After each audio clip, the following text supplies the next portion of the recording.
네, 이번에는 암호화폐 관련한 이슈를 좀 더 디테일하게 분석해보는 시간 가져보도록 하겠습니다. 아시아경제TV 한치호 논설위원 나와 계십니다. 위원님 안녕하세요. 네, 안녕하세요. 네, 앞서서 좀 여러 가지 얘기를 했는데 우선 미국 얘기를 좀 저희가 안 해볼 수가 없을 것 같아요. 그렇죠. JP모건, BOA, 시티은행이 자사의 신용카드로 암호화폐를 사지 못했다고 하면서 지난주한테 비트코인이 뭐 8,000불 아래까지 좀 떨어지면서 여파가 좀 커 보이는데 좀 이걸 미국의 본격적인 규제가 시작됐다라고 보는 게 맞는 걸까요? 그렇게 보기는 좀 이르고요. JP모건은 모든 법인카드와 개인카드에 대해서 이제 구매를 하지 못하도록 했고요. BOA는 직불카드는 예외시켰어요. 직불카드라는 건 뭐죠? 우리 통장에서 그냥 현금이 바로 나가는 거기 때문에 이 직불카드는 별로 신용에 영향을 미치지 않기 때문에 이건 허용을 해준 거죠. 그다음에 이제 시티은행도 JP모건 수준의 현재 대책을 하겠다고 이미 예고를 해놓고 있는 상태인데 이게 지금 기자들도 말씀하신 것처럼 가격 변동성 때문에 이야기를 하는데 이게 주식으로 따지면 신용 구매하고 똑같습니다. 우리 주식을 살 때 돈을 내지 않고 대출받아서 신용으로 구매했다가 일정 기간이 돼서 팔아야 되는 거랑 똑같은 현상으로 지금 판단한 거거든요, 미국에서. 그렇기 때문에 이게 아마 그런 것 같고요. 아마 유사한 사례로는 지금 같지는 않지만 우리나라에서도 상품권을 구매할 때 법인카드 사려고 하면 사업자 등록을 가지고 와서 등록을 하고 구매할 수가 있지만 개인은 신용카드로 살 수가 없어요. 그런 법인카드는 또 가능하고. 그렇죠. 예, 그렇기 때문에 아마 미국들은 개인의 신용 관리를 위해서 아마 이런 규제를 한 것 같습니다. 이 미국 얘기를 하다 보니까 사실 또 암호화폐 같은 경우가 한국은 정확한 정의조차 좀 내려져 있지 않은데 사실 미국 같은 경우는 CFTC에서 이미 암호화폐를 상품으로 정의를 하기도 했고 이미 규제를 받고 있도록 했는데 자 그렇다면 사실 지난주 비트코인이 8,000불 아래까지 떨어졌다든지 이런 게 또 이거에 대해서도 시장이 좀 예민하게 반응을 하는 감이 없잖아 있나요? 시장이 반응하는 것은 저는 수급에 따라서 많이 좌우되기 때문에 이런 규제책에 따라서 좀 다르다고 좀 판단됩니다. 그리고 이제 왜 지금 제가 이런 말씀을 드렸냐면 카드로 사는 것 문제 때문에 가격이 떨어지고 올라가고 하지는 않을 겁니다. 아마 우리도 주식 투자하시는 분 중에 신용 거래를 하시는 분이 얼마나 될까요? 그렇게 생각보다 많지는 않죠. 그렇기 때문에 전체적인 거래상에서는 이걸 하는 거는 일부 개인이나 기업들이 잘못된 투자 판단을 했을 경우에 리스크가 너무 커지기 때문에 그걸 사전에 예방하기 위한 예방적 조치라고 판단되기 때문에 가격에 대해서 크게 영향성은 없다고 봅니다. 알겠습니다. 자, 그런가 하면 사실 한국과 미국의 이런 암호화폐에 대한 시각도 다른 걸 보면은 각국의 정책이 좀 다 다른데요.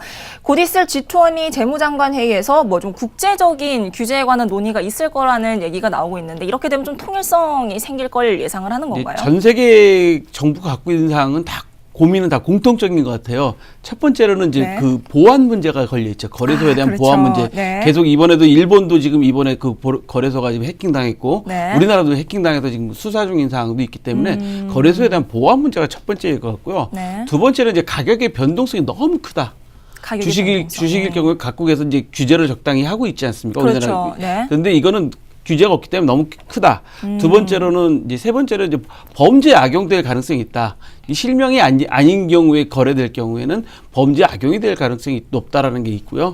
네 번째로는 우리가 지금 자금 세탁 방지법에 따라서 실명 거래를 전 세계가 하고 있지 않습니까? 그래서 그런 문제점을 갖고 있기 때문에 전 세계 고민은 공통점인 것 같아요.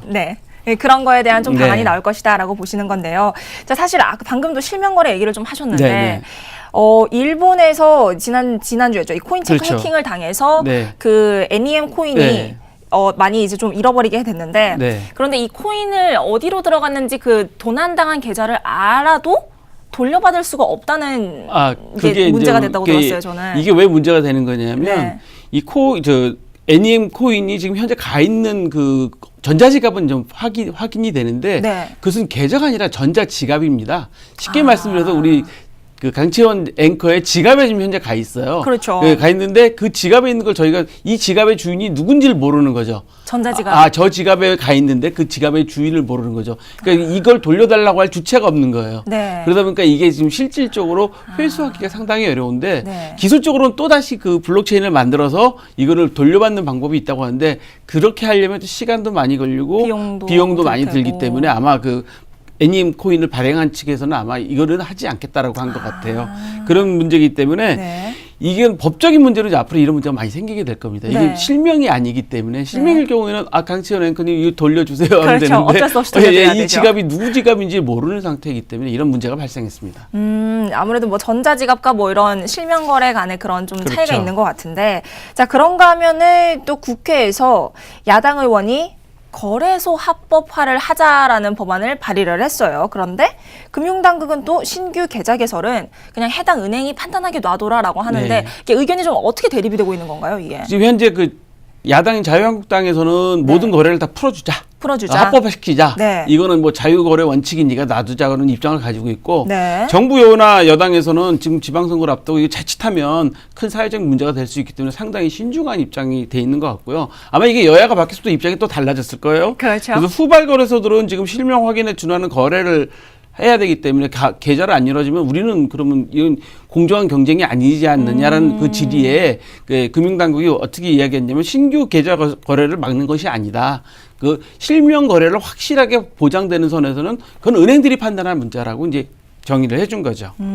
아무래도 좀 정치적인 상황 앞에서 여야 입장이 좀 갈리는 모습이 보이는 것 같은데, 자 그러면은 이 정부 청원 규정에 따라서 27일에 정부가 입장을 밝혀야 한다고 하는데 저희가 뭐 아까도 좀 얘기를 했지만 이런 규제에 따라서 시장이나 이런 시세가 좀 요동을 치느냐는 질문을 좀 드리고 싶은데, 정부 입장은 27일 날까지는 뭐 발표한다고 하는데 뭐 상황 사정에 따라 좀 늦어질 수도 있겠죠. 이거는 저는 뭐 규정이 꼭 한 달이라고 하지만 여러 가지 사정을 감안해서 좀 그 국민들에게 양해를 구하고 좀 늦출 수도 있다고 봐요. 이건 정부 입장이 충분히 정리가 돼야 되고 과세를 할 건지 거래소를 어느 정도 수준까지 인가를 해줄 건지 여러 문제가 지금 복합적으로 걸려 있는 문제이기 때문에 이 27일 날 발표에 따라서 뭐 가격이 요동친다 이제 그러지는 않을 것 같습니다. 이제 그러지는 않을 것 같다.